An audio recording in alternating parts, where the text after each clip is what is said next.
Bonjour, bienvenue sur ma chaîne. Aujourd'hui, je vous propose un nouveau tuto Art Journal. Donc, je vais travailler avec les produits All & Create et je vais venir travailler dans ce petit carnet que j'ai trouvé donc dans un magasin Jiffy. Voilà, donc c'est un petit carnet de notes tout simple, mais j'aime beaucoup son format. Et voilà, et donc je l'utilise en tant qu'Art Journal. Vous voyez, donc j'ai travaillé All & Create, donc pas mal de petites pages comme ça pour mes travaux d'été. Ensuite, j'ai travaillé Art by Marlène aussi, et puis pas mal d'autres tampons, le Stamping Bella avec l'encre et l'image, et puis à nouveau All & Create. Voilà, donc pas mal de petits projets dans ce petit carnet que j'aime beaucoup. Donc les feuilles sont très fines, alors ce que je fais, c'est que je colle deux feuilles entre elles, et puis comme ça me donne de l'épaisseur. Et puis après, donc j'applique ou du gesso ou de l'acrylique blanche sur la page. Voilà, pour protéger aussi l'arrière des pages, parce que je vais travailler avec des encres liquides.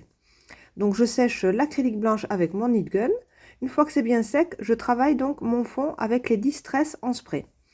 Donc j'ai utilisé trois couleurs de Distress Oxide. Alors j'ai utilisé la Salty Océan, la Blueprint Sketch et j'ai aussi utilisé la Peacock Feathers. Ensuite, je suis venue ajouter les encres liquides, c'est de la marque Aladdin, et j'ai utilisé donc du bleu ciel et puis du noir, qui font des reflets un petit peu nacrés comme ça, qui sont très très jolis aussi. Alors, vous voyez qu'avec ces encres liquides, on peut vraiment faire un fond très très facilement. C'est super simple. Là, j'essuie un petit peu l'excédent d'encre avec un essuie-tout. Et puis, le fond se fait comme ça. Les couleurs se mélangent entre elles naturellement. C'est absolument magique. J'aime beaucoup ces encres pour travailler les fonds. Voilà, pensez à bien protéger quand même l'arrière de vos pages avec un papier essuie-tout et de positionner le petit carnet dans un carton. Maintenant que mon fond est terminé, donc au niveau des couleurs et de la pigmentation, je vais venir y ajouter de la texture. Et pour cela, je vais utiliser la pâte à texture de la marque Finebert. Et c'est la pâte à texture Extravagance avec des paillettes à l'intérieur. Et le coloris, c'est Pixie. J'utilise également le grand pochoir A4. Donc c'est le pochoir de la marque All & Create toujours. Et il s'appelle donc Bricks and Bubbles. C'est le hashtag 135. Et vous voyez que d'un côté, il y a des cercles et de l'autre côté, des rectangles. Donc là, j'applique ma pâte à texture avec un petit couteau. Elle n'est pas évidente à travailler parce qu'en fait, il y a des grosses paillettes dans une pâte assez blanchâtre. Donc ça fait bizarre au départ, mais quand ça sèche, le résultat est magnifique. En fait, le côté blanchâtre de la pâte disparaît et il ne reste plus que les paillettes. C'est sublime en relief. Donc ce sont quand même des grosses paillettes, hein. C'est vraiment, voilà, pas évident à travailler. Donc il faut vraiment faire de façon délicate l'application comme ça avec le couteau. Et vous allez voir, c'est vraiment superbe quand ça sèche. Le côté blanchâtre disparaît un peu. Il n'y a plus que les paillettes irisées. Donc, il y a des paillettes un petit peu vert, mauve. C'est super joli. Voilà, donc là, j'ai mis en vitesse réelle pour que vous puissiez bien vous rendre compte du relief que ça donne. Et vous voyez, les grosses paillettes, on dirait des copeaux de paillettes presque. C'est absolument sublime. Donc, pas évident à travailler, mais c'est pas grave si vous voulez, si les cercles ne sont pas tout à fait bien respectés, très très nets, puisque ça reste de l'art journal. Donc, ça me convient parfaitement. Mon décor avec les bulles est donc terminé. Janet Klein a dessiné toute une collection de poupettes comme ça sur les signes astrologiques et j'ai opté pour le signe du poisson, même si je ne suis pas poisson, je suis bélier, mais j'aimais beaucoup cette petite sirène. Donc cette petite planche, c'est la hashtag 589 qui s'appelle Pisces et pour la colorisation, je vais venir travailler avec mes crayons de couleur Polychromos de Faber-Castell. J'ai les 120 teintes, ce sont vraiment des crayons d'artistes haut de gamme, donc je vous en parlerai tout à l'heure dans la vidéo.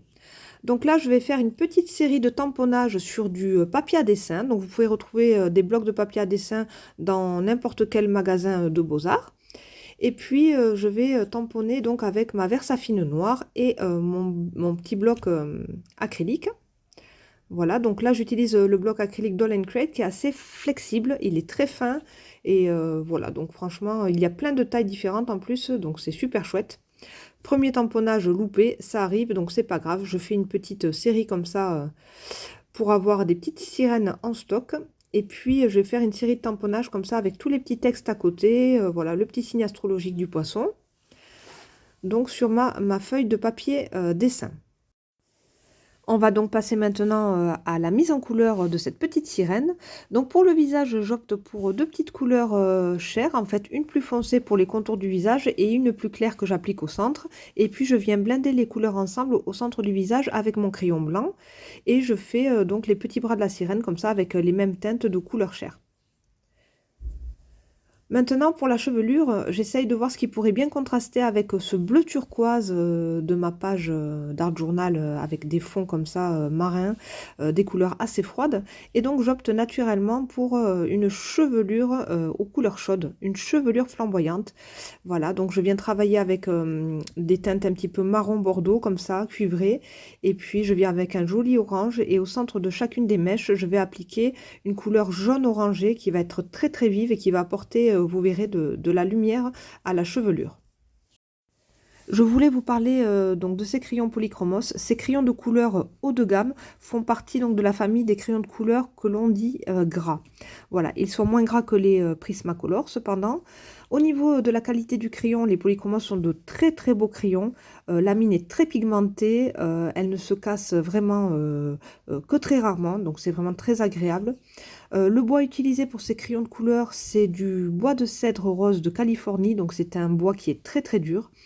Le crayon par lui-même, après, il a des petites inscriptions en doré comme ça, très très jolies, qui ne s'usent pas dans le temps. Donc vraiment de très très beaux crayons de qualité.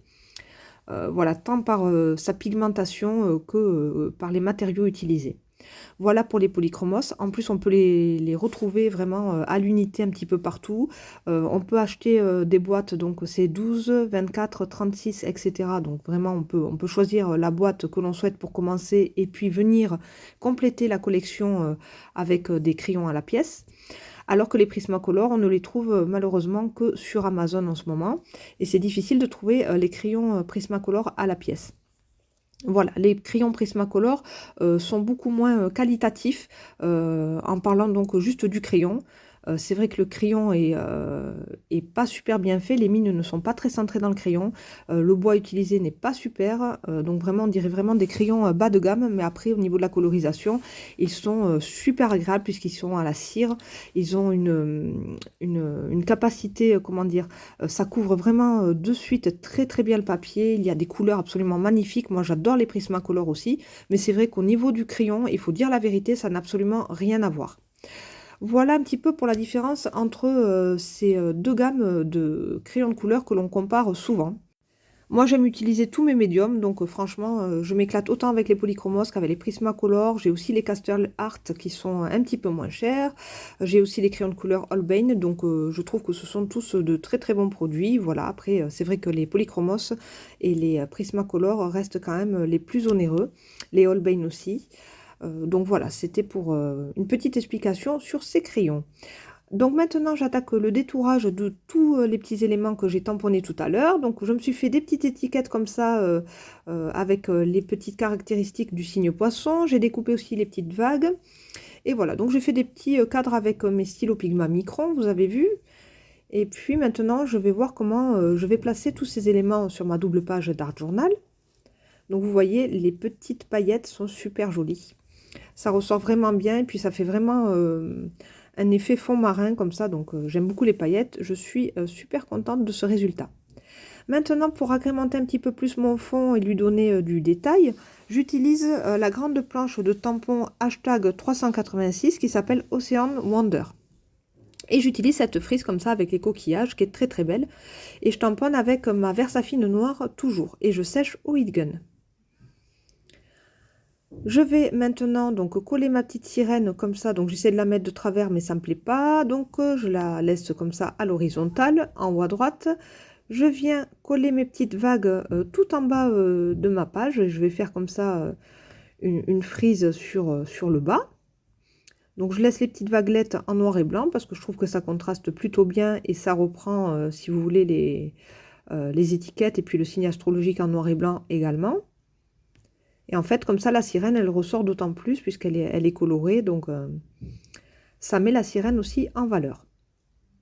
Donc voilà, j'utilise toujours ma petite colle Art by Marlène avec le petit embout fin qui est très très pratique, comme vous le voyez.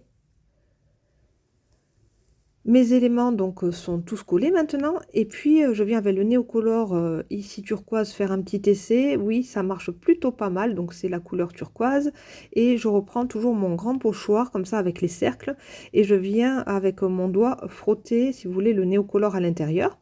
Et ça donne encore des petits cercles comme ça avec comment dire, une nuance supplémentaire. Donc, c'est pas très très franc, mais on le voit comme ça tout doux sur la page, donc ça c'est joli.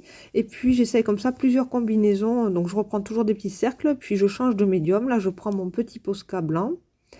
J'essaye avec mon stylo gel Sakura, mais ça ne marche pas. Donc j'abandonne vite l'idée, vous allez voir.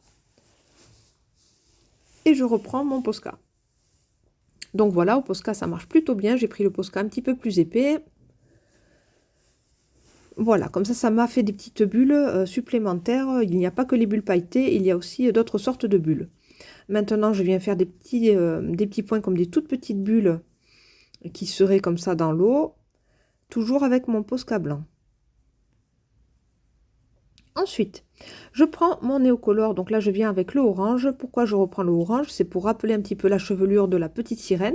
Et puis je vais venir faire un petit décor comme ça, comme s'il y avait des petites algues qui flottaient comme ça dans l'eau, avec du orange. Et je viens intensifier avec du Posca orange les petites algues que j'ai déjà dessinées avec mon néocolore orange. Je continue mon petit travail de gouttes comme ça avec mon Posca turquoise cette fois-ci. Voilà, comme ça crée vraiment plein de petits détails dans l'eau. Et on se croit vraiment dans le fond des océans avec des algues comme ça, du relief, des paillettes. Donc j'aime beaucoup. Et je fais la même chose avec mon Posca blanc à nouveau. Je reprends en fait le Posca que j'avais passé tout à l'heure et je repasse dessus pour que ce soit vraiment très intense, un beau blanc. Et puis là, comme d'habitude, je reviens faire le contour de mon tampon avec mon Posca fin noir. Et je reprends comme ça vraiment les détails de la petite sirène. Donc ma page d'art journal est quasi terminée. Donc vous voyez qu'au niveau du fond, il y a plein de détails. On voit bien les paillettes des grosses bulles que j'ai appliquées avec le pochoir, cette pâte à texture qui ressort super bien. La couleur blanchâtre a bien séché et la pâte donc laisse vraiment place seulement aux paillettes maintenant. Donc c'est très très beau. Là donc je viens ajouter un petit peu de rose sur les joues de ma sirène qui était un petit peu palote. Donc voilà, j'apporte un petit peu de rose à ses joues pour lui donner une belle mine, un joli teint. On voit bien donc la petite sirène qui nage comme ça dans les eaux turquoises. Donc elle ressort super bien avec cette chevelure flamboyante. On voit également les petites bulles que j'ai réalisées donc avec différents médiums, avec le Posca, avec les néocolores et puis surtout avec cette pâte à texture. On voit vraiment ces grosses paillettes comme ça magnifiques qui scintillent. Donc j'aime beaucoup cette pâte à texture. J'aime tous les coloris, il en existe 5 ou 6. Donc je vais peut-être craquer pour d'autres coloris. En tout cas, celle-ci s'adaptait vraiment au fond marin, donc c'était parfait pour cette page d'art journal. Donc cette vidéo tuto art journal est terminée. Si vous avez des questions, n'hésitez pas à me les poser en commentaire. Donc j'y répondrai avec plaisir. Et puis n'hésitez pas à mettre un j'aime sur cette vidéo ou vous abonner à ma chaîne YouTube si ce n'est pas déjà fait. Je vous souhaite de belles créations. Je vous laisse en musique avec des photos de cette page d'art journal All and Create. Et je vous dis à bientôt. Bisous bisous.